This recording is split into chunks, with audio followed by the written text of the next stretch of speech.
అందరికీ నమస్కారం. నూతనంగా ఏర్పడిన కేంద్ర ప్రభుత్వంలో కేంద్ర మంత్రిగా పనిచేసే అవకాశం దక్కినందుకు చాలా ఆనందంగా ఉంది. మరి ఈ ఆనందానికి కారణమైనటువంటి ఎంతో మందికి నేను ధన్యవాదాలు తెలియజేసుకోవాల్సినటువంటి అవసరం ఉంది. అందులో ముఖ్యంగా ఈరోజు తలుచుకోవాల్సినటువంటి వ్యక్తి మా తండ్రి గారు స్వర్గీయ కింజరాపు ఎర్రన్నాయుడు గారు. ఆయన చనిపోయిన దగ్గర నుంచి కూడా నాకు నిరంతరం వెన్ను తట్టుతూ పైనుంచి ఆశీర్వాదం ఎప్పుడు కూడా అందిస్తూనే ఉన్నారు.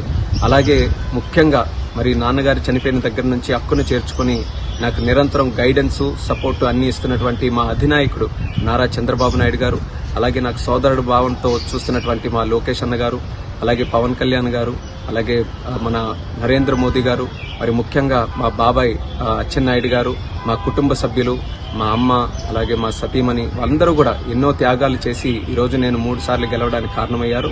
మరి ఈరోజు ఇంత స్థానంలో ఉన్నానంటే దానికి ప్రత్యేకమైనటువంటి కారణం మా శ్రీకాకుళం జిల్లా ప్రజలు.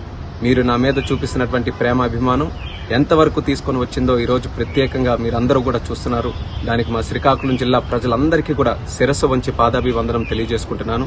అలాగే తెలుగు ప్రజలు, తెలుగుదేశం పార్టీ కార్యకర్తలు, జనసేన, భారతీయ జనతా పార్టీ కార్యకర్తలు అందరూ కూడా కలిసికట్టుగా మొన్న ఎన్నికల్లో పోటీ చేసి ఒక హిస్టారిక్ విక్టరీని, ల్యాండ్ స్లైడ్ విక్టరీని ఎన్డీఏ ప్రభుత్వానికి రాష్ట్రంలో, కేంద్రంలో ఇవ్వడం జరిగింది.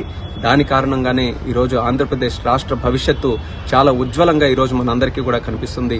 అందులో పనిచేసే అవకాశం ఈరోజు చంద్రబాబు నాయుడు గారి నేతృత్వంలో, మోదీ గారి నేతృత్వంలో మాకు కలగడం అనేది మా అదృష్టంగా భావిస్తున్నాం.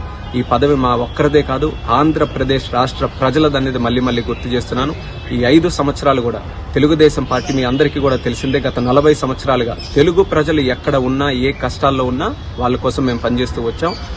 ఈ 5 సంవత్సరాలు కూడా మీకు ఇచ్చినటువంటి హామీలు, మేనిఫెస్టోలు, అలాగే మీకు ఇచ్చిన ఇన్సూరెన్సెస్ అన్ని కూడా ఫుల్ఫిల్ చేయడానికి రాష్ట్ర ప్రభుత్వం తరపున, కేంద్ర ప్రభుత్వం తరపున మా యొక్క సహాయ సహకారాలన్నీ కూడా శక్తి వంచన లేకుండా పనిచేసి మీ అందరికీ కూడా న్యాయం చేయడానికి, మన రాష్ట్రాన్ని అభివృద్ధి చేయడానికి మేము అందరం కూడా కష్టపడతామని తెలియజేసుకుంటున్నాం. మరి ముఖ్యంగా ఆంధ్రప్రదేశ్ రాష్ట్రాన్ని మళ్లీ అభివృద్ధి పటంలో నడిపి దేశంలోనే నెంబర్ 1 రాష్ట్రంగా మనం తయారు చేయాలి. అదే మా అందరి తాలూకు లక్ష్యం. దానికి